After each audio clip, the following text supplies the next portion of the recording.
Bem, gente, já quase entrando aí no boa tarde, né? Gostaria de agradecer a todo mundo pela presença, agradecer ao Mineirão, à Federação Mineira, né? Conversando com o Adriano, a manutenção da comissão de arbitragem. Fui muito bem recebido aqui pelo Castelar e também agora pelo Adriano, que também em nenhum momento coloca restrições, tanto financeiras até, né? Que é importante, é sempre a questão financeira a ser levada em conta. E a Federação Mineira em nenhum momento se opõe de abrir aí essa possibilidade para que a comissão de arbitragem possa trabalhar em alto nível e despender, inclusive, recursos importantes.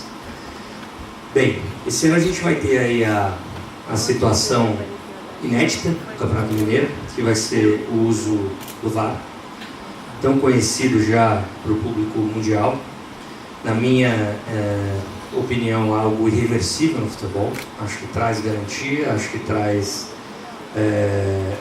transparência, enfim, traz justiça para o maior aí, esporte do mundo. Então vamos lá. Em relação ao VAR, no ano passado, quando iniciamos esse projeto, nós precisávamos dar o início a isso, porque o VAR é algo complexo. A Federação Mineira ou qualquer outra federação não pode simplesmente decidir: eu vou utilizar o VAR agora, vai ser do meu jeito, vou pegar umas câmeras lá, vou avisar os árbitros. Não, isso tem que ser assinado, tem que protocolo formal, houve uma solicitação formal à CBF, à FIFA, à IFAB, e elas responderam de forma positiva.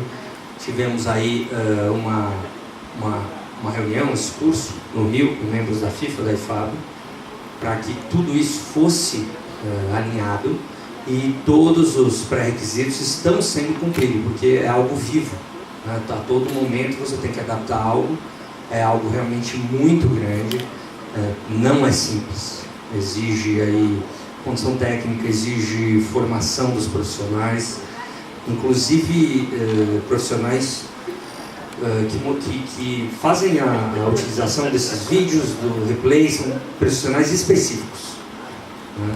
E também dos árbitros, tem que haver uma certificação. Você não pode pegar um árbitro normal e colocar em campo para trabalhar com o VAR. Não, ele tem que ser certificado por um curso aprovado pela FIFA e pela IFAB, e aí por isso que eu já entro nesse último ponto. Por força de protocolo, esse ano nós não teremos a possibilidade de escalar. Não será a Federação Mineira quem irá escalar os árbitros das semifinais e das finais. Essa escala ela passará, será feita aí em conjunto com a CBF. Por quê? O Brasil ainda não dispõe de uma quantidade suficiente de árbitros certificados para atuarem em partidas com VAR. Não são só os árbitros de campo, também são os árbitros que ficam na cabine. Então a certificação ela é necessária para que o protocolo seja cumprido em todos os árbitros que irão atuar no jogo, dentro ou fora do campo. Por isso, por não haver número suficiente ainda no estado, outros árbitros de outros estados complementarão ou farão essas partidas, com a escala sendo definida pela CBF.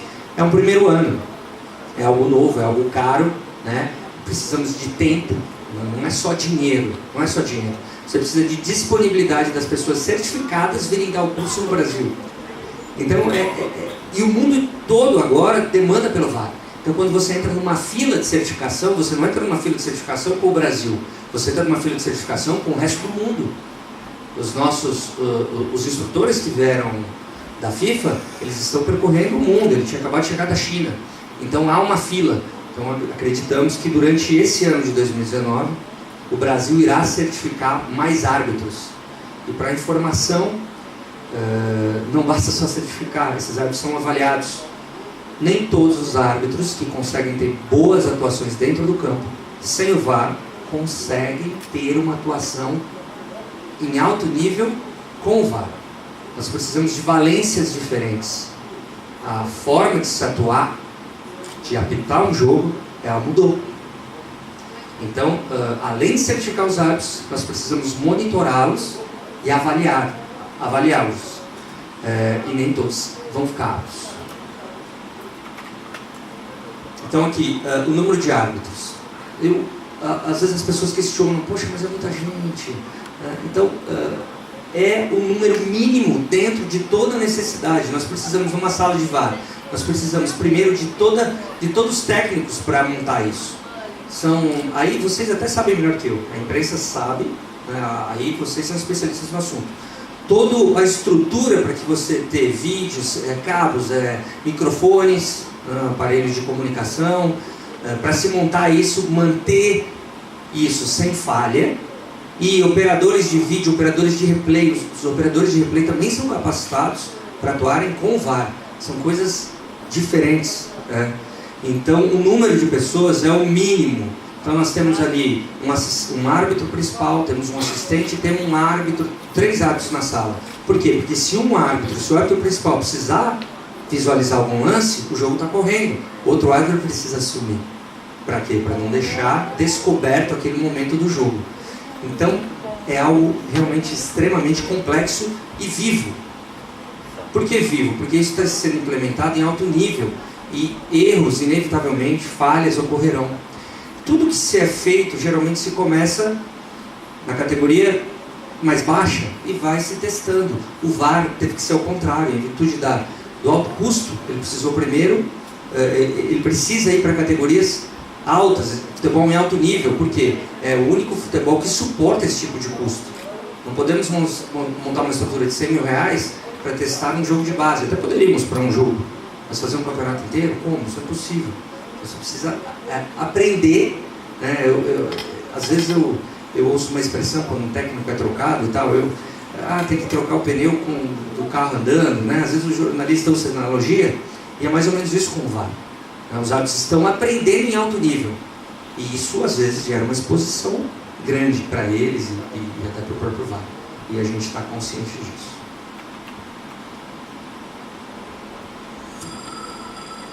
Então aqui tem um videozinho da FIFA e eu vou explicar parte por parte, né? Então, as decisões, todos os gols são revisados. Penalidades, todas são revisadas. Lance para vermelho, todos. Erro de identificação, sempre o VAR avalia. Então essas são as 4 situações. A ocorrência de incidentes, a revisão pelo VAR e a decisão ou ação é tomada. Então, quando algo ocorre fora do lance do árbitro, o VAR pede para esperar, ele está revendo a informação para o árbitro. O árbitro tem 2 opções, ou ele aceita diretamente a informação, ou ele checa. E ele checando, após ele checar, ele faz o sinal que já é característico e toma a decisão dele. Então, rapidamente, com esse vídeo a gente entende como funciona. E aqui a gente separou, né, um quadrinho que explica de forma mais sucinta, né, como funciona. Então, quais são os lances necessariamente revisados pelo VAR? Qualquer lance para cartão vermelho que o árbitro tenha dado ou não dado. Então, lances de cartões vermelhos são revisados pelo VAR. Gols. Todo gol é revisado pelo VAR. Todo gol. Ou de forma silenciosa ou de forma ativa. Isso aqui mudou uma instrução para os assistentes. Os assistentes hoje, que estão trabalhando com VAR, eles têm um comportamento diferente. Como é que é o comportamento do assistente hoje? Se ele na hora de um lance, se ele entende, está um pouco na dúvida, mas tem a sensação que está em impedimento, a orientação é que não levante, que acompanhe o lance até o seu final, e se essa bola for gol, ele levante a bandeira.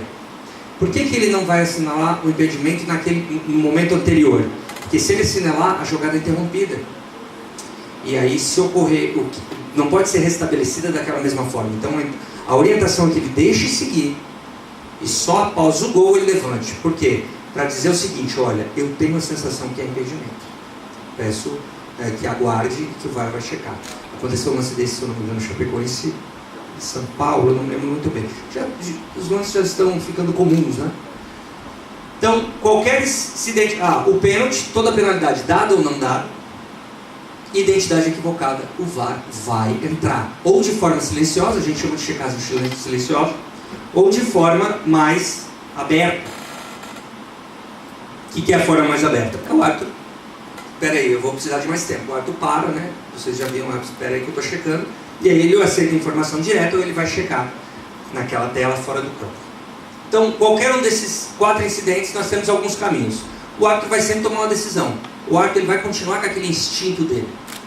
Né? Ele vai continuar. E ele vai ter o seu salva-vidas na cabine. Ele vai aplicar tanto a sanção técnica, que o que é uma sanção técnica? É a falta, sem falta, pênalti, cartão vermelho direto, gol. E a disciplinar, sem cartão amarelo, vermelho. Isso vai ser revisado. O VAR automaticamente inicia uma verificação. É automático, sem o público perceber. Se o VAR nota que é um lance subjetivo, se ele nota, esse lance é subjetivo. Um lance subjetivo é aquele que a gente passa 10 vezes, metade vai dizer uma coisa, metade outra, ou é aquele lance de depende da posição, não tem jeito. Isso, a subjetividade, ela faz parte da arbitragem. Isso é inevitável e não irá mudar, né? Infelizmente a arbitragem não é uma ciência exata. Estava brincando ali fora que por mais que a Federação Mineira invista, por mais que a Federação Mineira dê autonomia à comissão de arbitragem, aqui eu sou testemunho que eu tenho autonomia total, se alguma coisa der errado na arbitragem, vocês podem debitar na minha conta, porque realmente eu sou responsável por isso, tá? Infelizmente há um quê de subjetividade.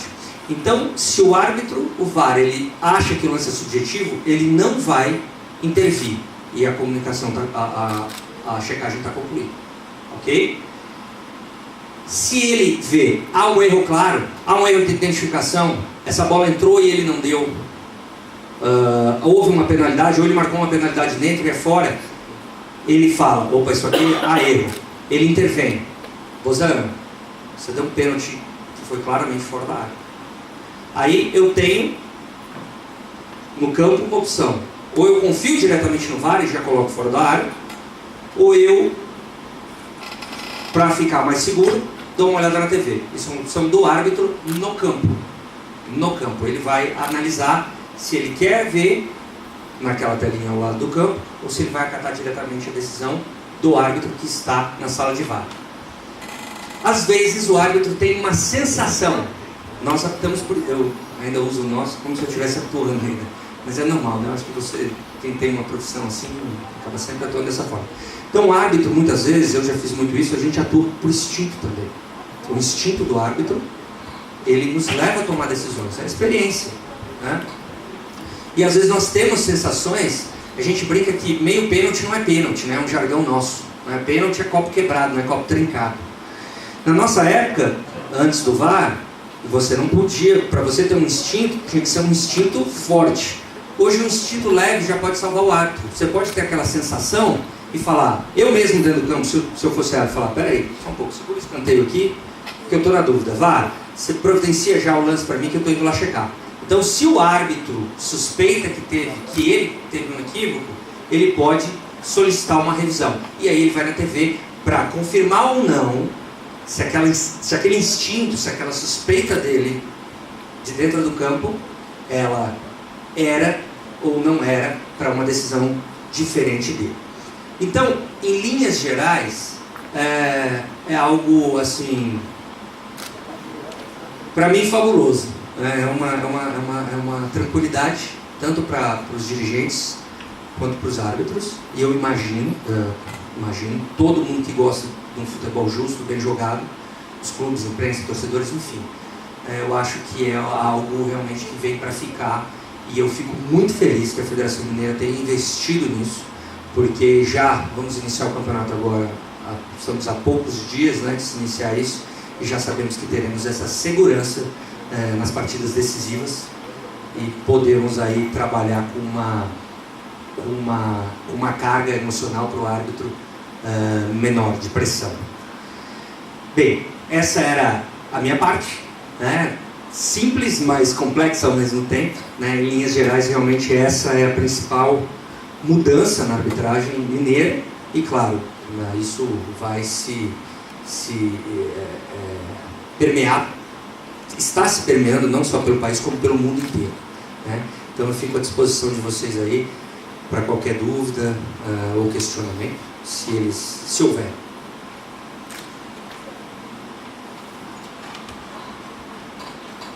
Vou voltar aqui na página anterior, que às vezes isso aqui me ajuda a explicar. Oi, Juliano, como é que vai funcionar a questão da validação dos estádios para receberem o VAR? Porque eu não sei se os estádios todos do interior têm essa condição e a gente não sabe quais times vão chegar nas semifinais e na final. Sim.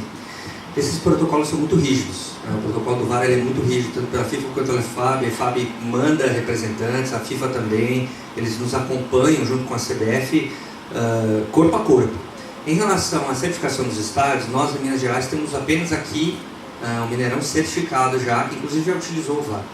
O Independência falta um detalhe mínimo, que vai ser rapidamente solucionado, acredito. Em relação a outros estádios no estado, os clubes, isso ficou definido em arbitral, em consta em regulamento, como é se o VAR vai ser utilizado nas semifinais e nas finais, o clube que entender, olha, eu quero certificar meu estádio, ele tem até o último dia antes da partida das quartas de final para providenciar essa certificação. Ele entregando ao departamento técnico essa certificação, esse estádio está habilitado a utilizar o VAR no caso de termos semifinais ou finais nesse estádio. Juliano, o VAR é muito recente. Ele foi experimentado e inaugurado oficialmente na Copa do Mundo do ano passado. Então é uma coisa muito recente. E isso aí dificulta a ação de vocês. Eu entendo assim, porque há uma pressa muito grande do torcedor e da imprensa em exigir que o VAR realmente atue de maneira para diluir, dissipar qualquer dúvida, acabar. O VAR vai acabar com qualquer tipo de problema na arbitragem. E não é bem assim, pelo menos por enquanto. Quantos árbitros mineiros estão certificados para atuar no VAR? Ou não tem nenhum? Não, nós temos cerca de 6 árbitros, o Emerson, o Igor, o Ricardo, o Guilherme Camilo, o Felipe Alain, o Ricardo Júnior, então, entre árbitros e assistentes, né? Nós temos cerca de 6 ou 7 árbitros certificados já para atuar, o Ricardo, o Guilherme, esses já atuaram inclusive na Copa do Brasil, mas como eu falei, essa certificação feita pela CBF no primeiro momento, ela teve que abranger vários estados para manter a neutralidade na Copa do Brasil. Ela precisava de árbitros de vários estados. E como eu falei, essa certificação é uma certificação não só cara, mas não é só o dinheiro, é a fila que nós estamos no mundo para trazer essas pessoas para a certificação. Então nós temos mais ou menos 6 ou 7 árbitros certificados. A pergunta é porque a Federação Mineira sai na frente com as semifinais e as finais do Campeonato Mineiro, mas na verdade corre um risco muito grande de não ter mineiro no VAR. Isso mesmo apesar dos 6. Sim. Corre o risco de não ter mineiro nenhum. Sim. No VAR. Sim, isso é uma avaliação, é um momento que você tem que tomar uma decisão, você tem que colocar na balança, né? E eu conversei com os árbitros, que os árbitros também têm essa mesma preocupação. Falam, poxa, Bozano, é um ano que talvez então a gente não corra o risco de participar. E nem no apito. Sim, mas é um momento que você coloca na balança. Falo, gente, vocês fazem parte, na minha opinião, segunda ou terceira maior federação do Brasil. Vocês são referência para o resto do país. É uma decisão que nós temos que tomar, como a Carioca tomou, como a Paulista tomou. Talvez seja um ano de transição, talvez sim, mas talvez o Ricardo, o Guilherme façam em outros campeonatos. Então esse intercâmbio pode haver. E pesamos e achamos mais importante nós trazermos isso para o Campeonato Mineiro, para os clubes, para o público, para a imprensa, enfim, trazermos isso tão grandioso do que explicarmos para os árbitros que a visão é de engrandecer o futebol, que nesse momento talvez sim eles fiquem de fora, aqui em Minas, porque talvez eles sejam utilizados em outros estados, mas é uma decisão que a gente tem que tomar. Você falou, eu tenho uma dúvida para passar para o pessoal, essa dúvida eu não consegui tirar até hoje. O árbitro tem direito de errar, mesmo com o VAR? O que é isso? Tem um lance claro de pênalti que por um problema qualquer passou um jogador na frente dele, não viu. Mas é claro, o VAR pode parar e falar, foi pênalti? Ou o árbitro tem que consultar o VAR? Não, o VAR deve parar, porque é uma situação de pênalti. Então o que acontece? Vou montar exatamente o seu exemplo. Eu sou o árbitro de campo e passou alguém na minha frente, isso acontece. Às vezes a gente enxuga um. Eu, às vezes, só para explicar o que você falou, uma vez eu olhei para o assistente para ver se o cara estava impedido e quando eu voltei o olho ele estava no chão. Eu não dei o pênalti, era pênalti. Então isso acontece mesmo. O VAR, se eu tivesse na época do VAR, ele ia falar assim, Bozano, quando a primeira paralisação, né? Bozano, checando, não recomeça o jogo. Falei, Bozano, teve uma penalidade que você não deu. Aí eu falo, tá, eu vou lá olhar na tela ou dou o pênalti? Então, fechando a pergunta, não só pode, como deve. Nessas 4 situações, ele é obrigado a intervir. Mas para fechar a minha, ele é obrigado a intervir. E o árbitro é obrigado a parar? Não, a autonomia continua do árbitro em campo. O árbitro em campo define tudo. Se ele vai aceitar, se ele não vai revisar ou não. Juliano, saindo só um pouquinho da questão do VAR, por exemplo, a gente tem o Ricardo Max e o Guilherme, que são do quadro FIFA. Eu imagino que talvez o seu principal objetivo seja, quanto mais árbitros FIFA a federação tiver, melhor para o reconhecimento. Queria que você explicasse um pouco como que funciona a tão sonhada insígnia da FIFA, além da qualidade técnica, como que isso é avaliado e se tem algum ingrediente político. Tem federações que tem mais, que as outras, como que isso funciona? Nós temos que entender que, como já colocado, o Brasil é um país continental.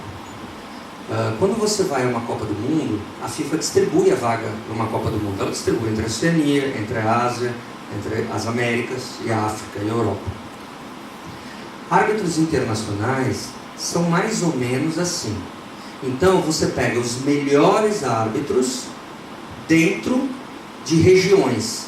Pô, Juliano, mas como assim? Então, se eu tivesse os 10 melhores árbitros do Brasil em Minas, você acha que eles não seriam da FIFA? Se eu fosse gestor, eu não colocaria. Porque a geopolítica, gente, quando eu falo em política, eu falo da coisa séria, não falo da politicagem, né? Eu falo a política mesmo, a geopolítica. Por que você não pode ter 10 árbitros internacionais em Minas?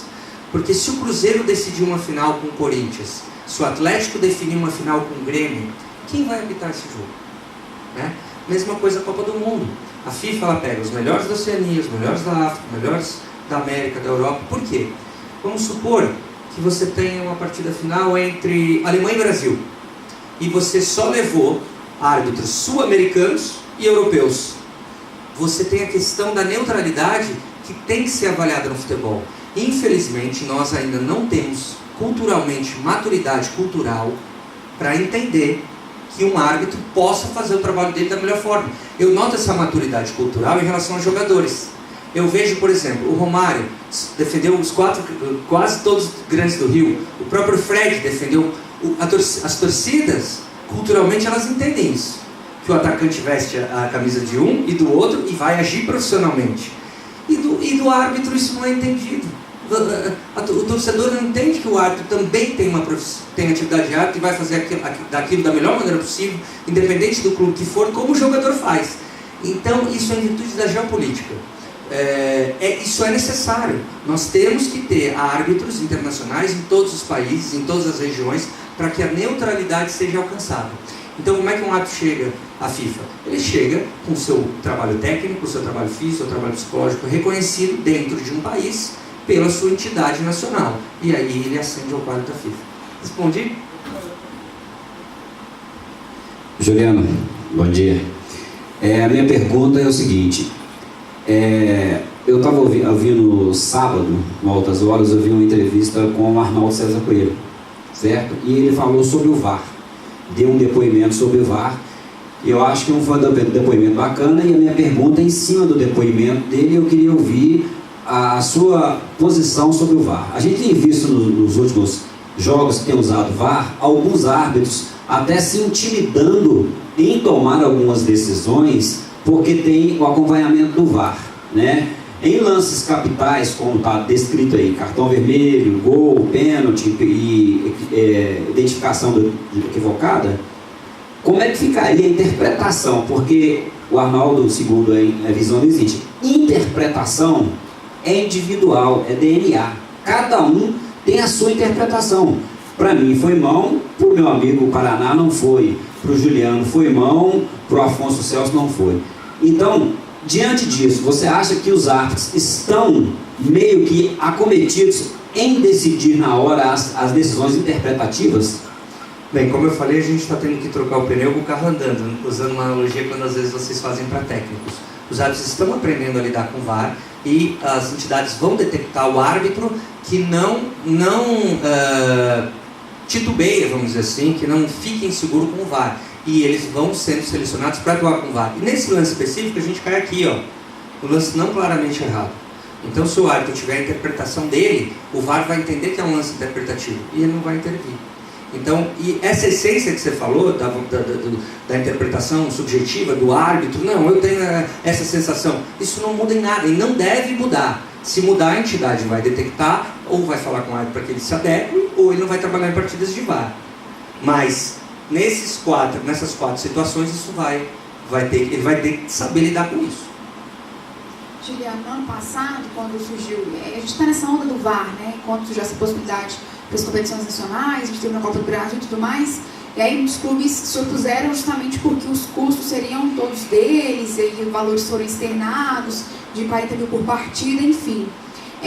O Adriano comentou, né, em 2019, o custeio integral do VAR, dessas fases finais do Mineiro, semifinal, vai ser todo da Federação Mineira, né? Esses valores a Federação já levantou, bem provavelmente, né? Valor por partida, vocês podem externar esses valores e a partir do ano que vem, há a ideia de conversar com os clubes para dividir esses valores? Bem, eu sou um cara que exijo muita disciplina dos meus árbitros, mas em contrapartida eu sou muito disciplinado. Então você perguntou algo que sai um pouco da minha alçada, né? As questões de valores, questão de ver quem é que vai ser responsável, se é o clube ou a federação. Talvez o Léo em seguida possa ajudar nisso. A minha opinião, Juliano, e aí eu estou correndo um risco danado aqui, mas eu não me furto em dar minha opinião. Isso aí, vocês que já convivem comigo mais próximo, nós já estamos entrando no 5º ano, nas horas ruins e nas horas boas, vocês podem ligar para mim que meu celular vai estar 24 horas ligado. A opinião Juliano Bozano é que nós vivemos um dos principais estados do futebol brasileiro, no principal esporte mundial. E aí eu estou falando dos clubes. Os clubes, principalmente de Copa do Brasil, Libertadores, você às vezes tem um custo de 40, 50, 60 mil num jogo de VAR, um jogo que vai te trazer um título de 50 milhões, sinceramente, desculpa, é a minha opinião, posso estar enganado, mas eu acho um valor ínfimo para um clube, da envergadura dos clubes que atuam na Série A, qualquer um deles. Acho um valor ínfimo. Mas, especificamente da tua pergunta, quem vai pagar, se vai ter conversa, fugiu um pouquinho da minha alçada. Se eu tivesse alçada, eu responderia, mas eu realmente eu não sei. Juliano, eu sempre vou ao estádio, sou escalado para trabalhar, te vejo na tribuna, olhando seus comandados, e nunca tive a oportunidade de perguntar como tem agora. Por que fica o auxiliar de ali de fundo junto do bandeiro e não do outro lado? Tá. Porque de um lado do delegado ficam 3 árbitros. Sim. E do outro lado ficam 2. Fica desguarnecido. Entendi. Essa dúvida é muito comum. Posso responder? Vamos supor que isso aqui seja um campo de futebol, certo? Aqui tem uma goleira e lá tem uma goleira. A diagonal de árbitro, ela é essa aqui. O árbitro, ele cuida dessa diagonal. Não que ele não possa se deslocar, mas essa é a diagonal principal. Aqui tem um assistente e aqui tem outro. Ele está perguntando por que o adicional fica desse lado, do lado do assistente, e aqui, tecnicamente, ficaria supostamente desguarnecido. O adicional, a função do adicional, a função primeira dele é detectar o gol não gol e cuidar dessa linha diária. Por quê? Porque essa linha diária, ela fica desguarnecida. Por que ela fica desguarnecida? Porque o árbitro está correndo na diagonal dele e o assistente ele não tem visão de profundidade aqui, se é dentro da área ou fora. Ele consegue ver na linha paralela à linha de fundo, se for dentro ou fora, mas essa aqui fica desguarnecida, porque o árbitro corre para cá. Por isso que trouxeram um adicional para cá. Se colocasse um adicional para cá, ele guarneceria essa linha, que já é guarnecida pelo árbitro, porque ele tem essa diagonal, e essa linha da área, né? Essa linha continuaria desguarnecida. Por isso que o adicional está aqui, porque a função dele qual é? É guarnecer essa linha da área e gol não gol. Essa é a lógica do processo. Mesmo né? Entendo que talvez possa haver discordância, mas é a lógica da FIFA. Sim, mas é por causa das linhas principais, por causa da linha penal. Porque os eventos, o árbitro consegue ver a 9, 10 metros de distância, mas a linha, por mais que você esteja próximo, vamos supor o adicional aqui, se há um calço aqui nessa linha aqui, ó, perpendicular à linha de fundo, para ele saber se foi dentro ou fora, ele não tem condição, porque é visão de profundidade. Aí ele precisa desse adicional aqui. Pois não, gente. Ô, Juliano, você colocou aí a questão do VAR, custar 40, 50 mil e valer um prêmio de 50 milhões.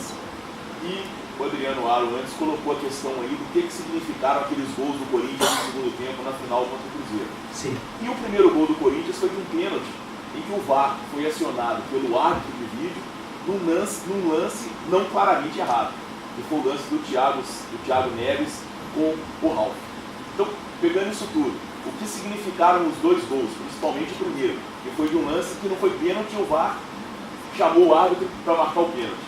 E você colocando esse custo do VAR aí de 40, 50 mil numa partida, podendo valer um prêmio de 50 milhões, sendo que esse prêmio de 50 milhões poderia ser perdido por um lado e ir para o outro por um erro de arbitragem com o VAR. Aquilo ali poderia jogar o VAR, poderia dificultar o VAR no futebol brasileiro. E o que significou aquele erro todo numa final de Copa do Brasil, um jogo de grande visibilidade? Ô, Juliano, deixa eu só fazer Lá dentro. E o mais legal é que o Thiago Neves deu uma entrevista e achou que foi pênalti no intervalo. Então foi um lance totalmente Não, foi no novo. segundo tempo, né? No segundo tempo, desculpa. Ele no final do jogo, não, eu acho que foi, que ele tentou tirar o pênalti, foi esse? Pegou o Ralf. Assim, eu acho que aqueles lances da final, primeiro foi o que eu falei, tivemos até aquele lance da Libertadores, que eu acho que foi o Dedé que quebrou o maxilar sem querer, né? Aquele lance não era para expulsão, e mesmo com o VAR o árbitro se equivocou. Então, voltando a esse lance, o que aquele lance nos ensinou? Nos ensinou que se a gente já treinava X horas, a gente precisa treinar X vezes 2. Porque o árbitro foi seguro, né? Ele deixou seguir com segurança em cima do lance. Aquele lance foi um lance muito importante, significativo para nós, gestores, instrutores e árbitros, porque mostrou que mesmo com o VAR, e claro, já se fez hoje, o VAR consegue atingir 93% de precisão, 7%, infelizmente vai ter o equívoco. Mas ele mostrou que a gente não pode se acomodar, que mesmo com o VAR, você precisa estar alinhado tecnicamente e de forma... O procedimento tem que ser muito